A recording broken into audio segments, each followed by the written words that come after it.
رانا احسان افضل صاحب بریک سے پہلے جیسے ہم نے کہا اور شفیع جہاں صاحب یہ کہہ رہے ہیں کہ دیکھیں جی ہم فرنٹ لائن کے اوپر ہیں, سارا بلو بیک ہمارے اوپر ہوگا. یہ جو حملے ہو رہے ہیں افغانستان کے اوپر, باگرام ایئر بیس کو بھی حال ہی میں پاکستان نے نشانہ بنایا, اس کا بلو بیک ہمارے اوپر ہوگا. آپ ہمارے سے مشاورت کریں اور ایک کنسنسس کے ساتھ, کلیکٹیو وزڈم کے ساتھ آگے بڑھیں. دیکھیں, سب سے پہلے تو مجھے تو ہنسی آتی ہے شفیع جان صاحب کے موقف کے اوپر کہ اگر خان صاحب باہر ہوتے تو یہ حالات نہ ہوتے. تو جب مودی سرکار نے کشمیر کو اینیکس کیا تھا تو خان صاحب باہر تھے, اور کیا انہوں نے جو ہے وہ کر لیا تھا, ایک کشمیر ہائی وے کا نام سری نگر ہائی وے کیا تھا, اس کے علاوہ تو کچھ نہیں کیا تھا. باقی جب امریکہ سے مل کے آئے تھے پریزیڈنٹ صاحب سے, ڈونلڈ ٹرمپ سے, تو ایسے لگ رہا تھا جیسے ورلڈ کپ جیت کے آئے ہیں, اور اس کا نتیجہ آپ نے دیکھ لیا تھا. تو حقائق جانتے ہوئے بات کریں. دیکھیں, جو آپ نے بات کی اس کے اندر بلو بیک کون فیس کر رہا ہے, بلو بیک یا نتائج کون فیس کر رہا ہے؟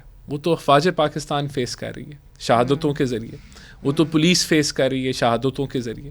اور دیکھیں, بات یہ ہے کہ وہ تو نہیں تھم رہے. جب ہم نے بگرام ایئر پہ, اس پہ تو کل حملہ ہوا ہے نا, جب حملہ یہ والا جو ابھی ہم نے افغانستان کو ہٹ کیا ہے, جب نہیں کیا تھا تو کیا دہشت گردی کے واقعات ختم ہو گئے تھے؟ نہیں ختم ہوئے تھے. اور آپ کے دیکھیں نا, آپ نے بارڈر بند کر دیا, نہیں تھمے. پھر آپ نے 70 کمانڈرز آپ نے کہا آپ نے مار دیے, نہیں تھمے. اور ہمیں ابھی تک یہ بھی نہیں بتایا گیا کہ وہ جو 70 کمانڈر مارے تھے ان میں سے کون ایسے تھے جو خطرناک تھے, انہوں نے کون سی وارداتیں کی تھی. کوئی ڈیٹیلز ہمارے پاس نہیں آ رہی. منیزے, اس میں ہمارا سٹانس پانی کی طرح کلیئر ہے. It is crystal clear. جو دہشت گردی کا واقعہ پاکستان میں ہوتا ہے, کے پی کے میں ہو رہا ہے, اس کا جو نیکسس ہے, اس کے جو اگلا پچھلا ہے, وہ افغان سٹیزن اس میں انوالو ہوتا ہے, اور 99% ٹی ٹی پی اس میں انوالوڈ ہے. So would you want a regime change in Afghanistan? نہیں, دیکھیں, نہیں, میں کوئی ایسی رجیم چینج کی, تو جب یہ کلیئرٹی آپ کو آ گئی کہ افغانستان کی ٹیریٹری دہشت گردی کے حوالے سے استعمال ہو رہی ہے, تو ہم تو بالکل پانی کی طرح صاف ہیں. ہم تو کہتے ہیں کہ آپ ترکیے کو بٹھا لیں, آپ قطر کو بٹھا لیں, افغان طالبان بیٹھ جائیں ہمارے ساتھ, ہمیں بتائیں, ہم ثبوت دیتے ہیں کہ آپ کی زمین استعمال ہو رہی ہے, دہشت گرد کھلے پھر رہے ہیں آپ کے ملک کے اندر اور پاکستان کے اندر حملہ آور ہو رہے ہیں. کریں, اپنی ذمہ داری اٹھائیں. تو تب تو وہ بھاگ جاتے ہیں, وہ لکھنا نہیں چاہتے, وربلی وہ ایگری کر جاتے ہیں, زبانی وہ کہتے ہیں ہاں ہم کر لیں گے, لیکن وہ لکھت پڑھت. تو بات یہ ہے کہ ہم تو صاف ہیں اس معاملے میں, اور ہم نے ان کو, اٹ از ویری کلیئر, ہم کیا ان کو کہہ رہے ہیں, ہم یہ کہہ رہے ہیں ان کو کہ بھائی آپ کو ہم پاکستان میں ہم نہیں آنے دیں گے, یا ہمارے آپ بھائی نہیں. ہم تو یہ کہہ رہے ہیں آپ کی جو حکومت ہے, آپ کی جو ریاست ہے, آپ کی جو سرزمین ہے, اس میں ہمارے ملک کے خلاف کارروائی نہیں ہونی چاہیے. اور وہ گارنٹیز دینے کے لیے, لکھی ہوئی گارنٹیز دینے کے لیے وہ تیار نہیں. تو بات یہ ہے کہ ہم اب نہیں رکیں گے. ہمیں تو وہ روز مار رہے ہیں, اور اٹیکس ہوں گے افغانستان میں. نہیں, دیکھیں, اٹیکس تو ہو بالکل. ہم اگر یہ نہیں آئیں گے ٹیبل پہ, یا اگر نہیں اپنی ذمہ داری کا احساس کریں گے, تو ہم نہیں تھمیں گے. اچھا, ہم نہیں رکیں گے. اس کا بلو بیک صرف خیبر پختونخوا کے اوپر نہیں ہوگا, کامران صاحب جہاں آپ بیٹھے ہوئے ہیں بلوچستان میں, وہاں پہ بھی ہوگا. میرا ایک اور سوال ہے آپ سے, اور وہ یہ ہے کہ ایران کے اندر جو ڈی اسٹیبلائزیشن ہو رہی ہے, اور اگر وہاں پہ امریکہ اپنا سسٹم بنانے میں کامیاب ہو جاتا ہے, تو اس سب کا براہ راست اثر جو بلوچ علیحدگی گروپس ہیں ان کے اوپر کیا ہوگا؟ دیکھیے, جو کچھ خطے کے حالات ہیں اس میں پورے خطے میں ڈسٹربنس آئے گی, اور بلوچستان میں جو کچھ ہو رہا ہے اس میں وہ زیادہ بڑھ جائے گا. اسرائیل کہہ چکا ہے, آپ نے ریسنٹ اسٹیٹمنٹ سنا ہوگا, وہ اس حوالے سے جو ہے ان کے وزیر اعظم کے جو ہے کچھ باتیں ایسی منظر عام پہ آئی ہیں جو کہ غیر مناسب ہیں پاکستان کے حوالے سے, اور ان کو وہ کہ ہم تسلیم نہیں کرتے ان کو, مگر وہ بالکل کھلی مداخلت ہے, اور کھلی مداخلت ان کو جو ہے وہ لے کے جانا چاہیے تھا کسی انٹرنیشنل فورم پہ پاکستان کو, مگر اس کے باوجود وہ چیزیں برداشت کی گئی ہیں. اگر امریکہ اس خطے میں آتا ہے تو نتیجتاً جو ہے وہ پھر ڈسٹرب ہوگا پورا خطہ.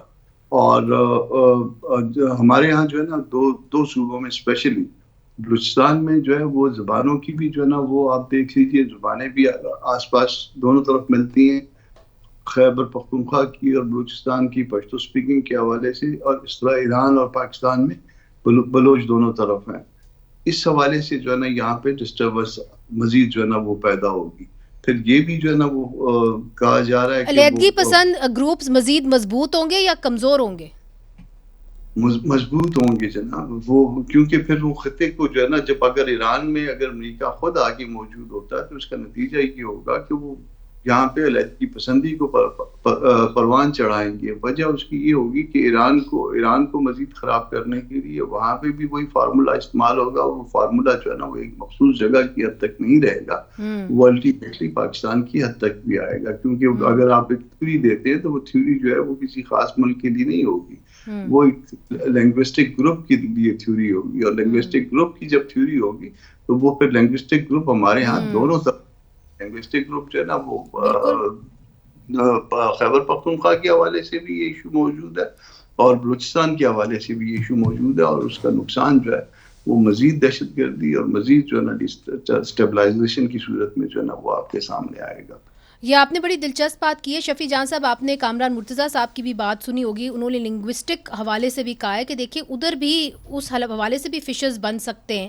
مگر مجھے یہ بتائیے, اور آپ ضرور یہ کہیں گے کہ جی ہمارے پروونس نے جو ہے سب سے زیادہ انہوں نے خمیازہ بھگتا ہے, ضرور بھگتا ہے, مگر جو رانا افضل صاحب یہ بات کر رہے ہیں وہ یہ کہتے ہیں کہ جی ہم ان سے بات کرنے کے لیے تیار ہیں, مگر ہم ان سے ریٹن ایشورنسز مانگتے ہیں کہ آپ اپنی سرزمین جو ہے ہمارے خلاف استعمال نہیں ہونے دیں گے, وہ دینے کو تیار نہیں ہے. تو اگر وہ ریٹن ایشورنسز نہیں دے رہے تو پھر ہمارے پاس کیا آپشن بچتا ہے شفیع جان صاحب؟ دیکھیں, جیسے کہ کامران مرتضیٰ صاحب نے شروع میں بات کی کہ آپ نے جس کو بھیجا تھا اس نے کام کو ٹھیک کرنے کے بجائے مزید بگاڑ دیا. یہاں پہ ہم نے ہمیشہ ہی قبائلی عمائدین کو استعمال کیا ہے جرگے کے لیے, اور بڑے سے بڑا مسئلہ ہم نے جرگے کے تھرو ہی حل کیا ہے. اس حکومت نے جو ان کے ساتھ میٹنگز کی ہے اس میں کون سے قبائلی عمائدین کو مدعو کیا گیا, کس کو آن بورڈ لیا گیا؟ دیکھیں, بات آپ نے آخر پہ ٹیبل ٹاک پہ ہی ختم کرنی ہے. آپ طاقت کا استعمال کر لیں, بے شک ہمارے افغانستان کا کوئی مقابلہ نہیں پاکستان کے ساتھ طاقت کے مقابلے میں. اسی طرح ہر انچ کی جو ہے وہ حفاظت کرنا پاکستان کی ہمارا قومی فریضہ ہے, اس میں کوئی دوسری رائے نہیں ہے. لیکن بات آپ نے ٹیبل ٹاک پہ ہی ختم کرنی ہے. جب آپ نے ٹیبل ٹاک پہ ہی ختم کرنی ہے, جو لوگ یہ کام کر سکتے ہیں, جو ہمارے قبائلی عمائدین ہیں, جو نیشنل ڈائیلاگ نیشنل جرگے کی ہم بات کر رہے ہیں, اس کو کیوں استعمال نہیں کیا جا رہا؟ آپ ایسے لوگوں کو کیوں باہر بھیج رہے ہیں جو کام کو سدھارنے کے بجائے بگاڑ رہے ہیں؟ اس کے ساتھ ساتھ مجھے ایک منٹ دیجیے گا. جی رانا افضال صاحب نے کشمیر کی بات کہی اور عمران خان صاحب کی بات کہی, تو اس ٹائم پہ عمران خان صاحب اگر نہ ہوتے تو آپ کچھ اور ہی یہاں پہ دیکھتے. جس طریقے سے انہوں نے ریئیکشن دیا ہے تھا کہ جیسی ہی ان کی جو جہاز جو ہیں وہ پاکستان کی سرحدوں میں انٹر ہوئے, وہ سیکنڈز میں نیچے پڑے ہوئے تھے. یہ عمران خان صاحب کے حکم کی وجہ سے ہوا تھا. اس کے ساتھ ساتھ امریکہ کی دورے کی بات کی. کیا آج بھی رانا افضال صاحب, ان کے جو پرائم منسٹر ہے شہباز شریف, آج بھی جو انہوں نے نوبل پیس ایوارڈ کے لیے ٹرمپ کو نامزد کیا تھا, ابھی بھی اس کے ساتھ کھڑے ہیں, اسی اعلان کے ساتھ کھڑے ہیں, کیونکہ ان کا پرائم منسٹر اس پہ جواب نہیں دے رہا, ان کی مریم نواز اس پہ جواب نہیں دے رہی. چلے وہ جواب دینے کے لیے تیار ہیں, ان سے جواب لے لیتے ہیں. میرے ساتھ جتنے ان کی ریپرزینٹیٹیو آج کل ٹاک شوز میں آتے ہیں تو کوئی اس پہ بات کرنے کو تیار نہیں ہے. وہ کہہ رہے ہیں کہ میں بات کرنے کو تیار ہوں, ان سے جواب لے لیتے ہیں. رانا افضال صاحب یس اور نو میں جواب دیں گے, بات کو گھمائیں گی نہیں. چلے اب وہ تو جواب جیسا چاہیں گے ویسے دیں گے نا. جی آج بھی اس اعلان کے ساتھ کھڑے ہیں جو ان کے شہباز شریف نے صدر ٹرمپ کے لیے غلامی کی, جو ایک اعلیٰ سطح کی غلامی قائم کرتے ہوئے ان کو جو آفر کی تھی. جی رانا صاحب, دیکھیں, ہم نے وہ جو آفر کی تھی وہ تو اسپیسیفک انڈیا پاکستان کے جنگ کے حوالے سے تھی. ابھی اس جنگ کے اوپر تو ہم نے تو کنڈیم کیا ہے. پاکستان واحد آج آپ ان مسلمان کے ساتھ کھڑے ہیں رانا صاحب. اگر آپ میری بات اگر سن لیں نا, میں تو کہہ رہا ہوں, ہم نے نہیں, انہوں نے جواب دیا ہے نا شفیع جان صاحب, جواب دیا ہے. انہوں نے کہا انہوں نے اس زمرے میں دیا تھا انڈیا پاکستان. اور یہ اس وقت جو ابھی جنگ یہ چھڑی ہے, اس کو تو پاکستان نے آؤٹ رائٹ کنڈیم کیا ہے یونائٹڈ نیشنز کے اندر. نہیں تو ہمارا تو موقف, ہم نے کچھ چھپ کے تو موقف نہیں دیا. ہم نے تو یونائٹڈ نیشنز نے, پاکستان نے, جو امریکہ اور اسرائیل نے یہ جو جوائنٹ اٹیک کیا ہے ایران کے اندر, اس کو ہم نے کنڈیم کیا ہے, اور ہم نے پرائم منسٹر نے کنڈیم کیا, ڈپٹی پرائم منسٹر نے کنڈیم کیا. اور نہیں, جب ہم کہہ رہے ہیں کہ یہ ہونی نہیں چاہیے, ہم کہہ رہے ہیں کہ سوورینٹی چیلنج کی گئی ہے ایران کی, جو کہ نہیں ہونی چاہیے, تو اس سے زیادہ کلیئرٹی ہم کیا لے کے آ سکتے ہیں؟ اور یہ مجھے آپ اس طرح کا میچنگ آپ اسٹیٹمنٹ جو ہمارے ارد گرد مسلمان ممالک ہیں ان کا دے دیں. تو پاکستان نے تو کوئی ڈھکی چھپی بات نہیں کی, کلیئر کٹ کنڈیمنیشن ہے آف ایران کے اوپر جو اٹیک ہے, اور خمینی صاحب کی جو اسیسینیشن ہے, ہم نے اس کو بھی کنڈیم کیا ہے. اور ہم نے یہ بھی کہا ہے کہ لوگوں کے احساسات کا خیال رکھا جائے. یہ آپ کی چیف منسٹر مریم نواز نے کہا ہے. اور یہ جو تو شفیع جہاں صاحب جو بات کر رہے ہیں کہ جی آپ مذاکرات کے ذریعے آگے بڑھیں, آپ ایک ایسے شخص کو نہ بھیج دیں جو معاملات تباہ کر کے وہاں پہ آتے ہوں, تو نہیں دیکھیے JUIF بھی یہ کہہ رہی ہے نا کہ آپ مشاورت کے ساتھ آگے بڑھیں, there is no harm in it. اس میں کیا یہ مشاورت کے ساتھ ہی ہم بڑھیں. آپ کی پوری حکومت ایک بندہ نہیں, آپ کی حکومت اخوان طالبان کے ساتھ آج کی نہیں, پچھلے جب سے یہ حکومت آئی ہے لگاتار رابطے میں ہے. اخوان آپ کے ڈپٹی پرائم منسٹر وہاں گئے, آپ کے کامرس منسٹر گئے, ہم تو ان سے انگیجمنٹ میں تھے اور ہم ان کو بار بار یہ بات چیت کے ذریعے ہی ان کو بتاتے رہے ہیں کہ خدارا ہمارے پاس یہ شواہد ہیں, ہمارے لوگ مر رہے ہیں, ہمارے فوجی شہید ہو رہے ہیں, سویلینز مر رہے ہیں, یہ کیا کر رہے ہو. اس کے اوپر تو یہ ایسی بات نہیں ہے کہ کوئی وہاں ان کو کوئی ایک بندے نے کوئی ایک دفعہ ایک موقع پہ بات کی, یہ تو 2 سال سے لگاتار ہم اخوان طالبان کے ساتھ